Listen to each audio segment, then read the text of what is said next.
have here today is our crash bar. This nice looking matte black crash bar that we're gonna be installing in the Vespa GTV. They look really nice. It's actually a pretty simple install. You wanna keep a few things in mind. When you install this crash bar, you will have to remove your LED reflectors because they're on the way in this version. There are different versions that they like the original Vespa ones. I kind of like this one because it's a more simple design and it actually looks really nice on the bike. Another thing that you will have to do, you want to raise your shock to the maximum point because if you have a performance pipe, they might not be compatible with. So you will have to decide if you want the pipe or if you want the crash bar. I have seen some people that they have even changed the stock shocks for some aftermarket ones and they seem to have a lot of clearance, but they still get in contact with the pipe. You want to be really careful if you're gonna be installing your crash bar. You gotta like really make sure it's compatible with your current exhaust. If you have the stock exhaust, it doesn't matter. They are all compatible with any crash bar because you know it's a stock exhaust. Rotor is like inside the bike, so it doesn't really matter. But if you have a performance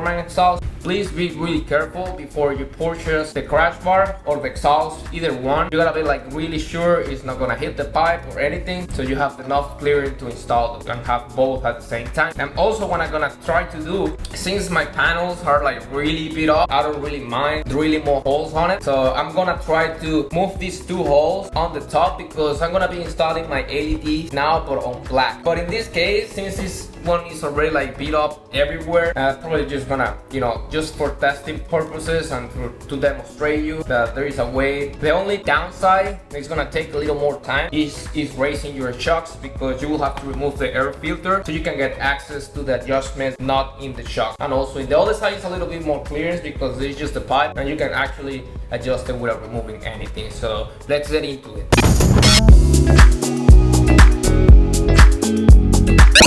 So here are the tools you're gonna need. All you're gonna need is a Phillips screwdriver, a 10mm socket with a small wrench, a 6mm Allen key, I believe it's a 6mm Allen key, yeah, a 6mm Allen key, a 10mm wrench like this one, and this special tool to adjust the shock. They're probably different without this end. This is just for a bicycle bottom bracket, but I'm gonna attempt to use it because I don't have any for my shocks. So, but they actually look like this, and this is just to move that knot and raise your shock to the maximum point. Let's proceed and get into it.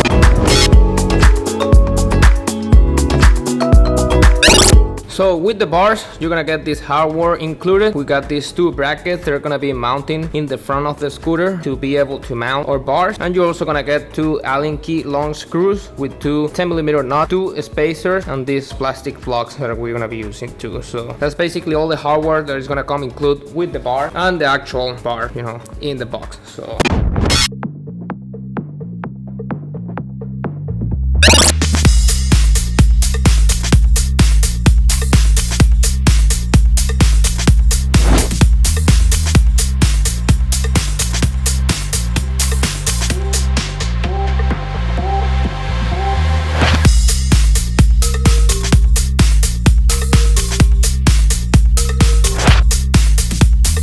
So once you have removed your air filter box, you can see we can get access to our shock, and this is actually the knot that we want to adjust. So you actually want to move this slot into this one. So we're gonna twist all the way this to the top so it raises the scooter up. So we can proceed and grab our key like this, stick it in there, and proceed to raise the shock just like that, you know, one step at a time. And that's actually the slot that we want to be. And now let's proceed and do the one in the other side.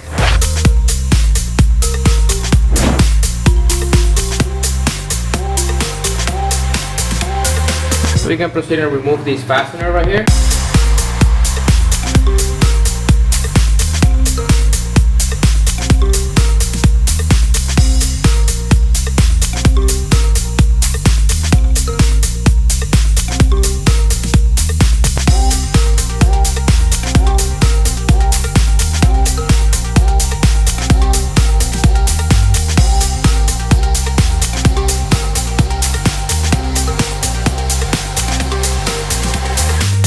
Okay, and this is how it should look at the end. What I'm gonna attempt to do now, I want to have my reflector there so I can cover all those scratches and everything, so I can keep using also my LED signal lock. So what I'm gonna attempt to do is move those holes to the back, but I'm gonna actually try to cover them with the reflector, just like right in there, and it still can be fitted with the crash bar. I think it's actually pretty nice. We have these beautiful things, and that's why I wanna keep them. Look at those beautiful black reflectors. This actually looks really nice. Got both available in the website if you like chrome or black, and they're gonna look pretty neat in there. I'm gonna proceed and install those in my scooter, and I'm gonna proceed and drill the hole, do all the measurements and all that. Here we was not compatible with the crash bar like that, but if we move it just slightly up until we cover those two holes right there, it's actually mountable with the crash bar. So I'm gonna attempt to mount it right there, and the way I'm gonna do that is I'm gonna take my ruler here and I'm gonna measure the distance between the middle of the hole right there, and we have 1.6. This one is a little bigger, so we have 1.678. So with a marker, I'm gonna come here into the bigger hole.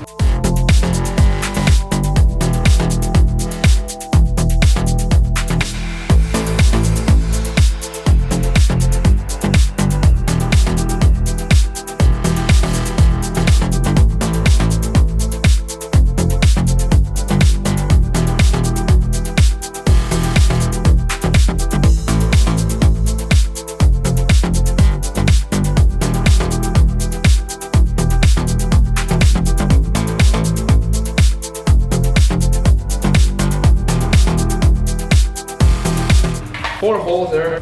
We got our new reflector in black, and look at that beautiful thing. It's just amazing. Take the screws out.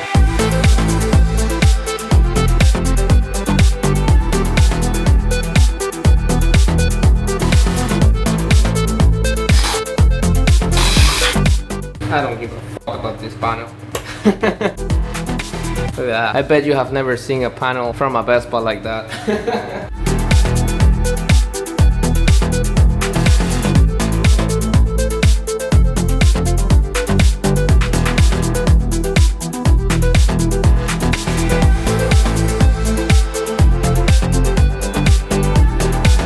Okay, once we have installed, in my case, my reflector, as you can see, I moved it up a little bit, a tiny bit, so we can fit the crash bar with this beautiful thing that we can still use it as a signal light, which is that's why I'm keeping it. After we have a mount or bracket in, we can proceed and slide this piece in, and the way it's gonna mount is here in the back. You see that little fastener there, the one that we put the knot on? So this piece right here, the end of this one, is actual like this. You see where you got this bracket like that? That actually is gonna come down here, and just gonna give you an idea here how it's gonna mount. That's gonna get in there with the knot, and you're gonna screw the knot with this on top of it. So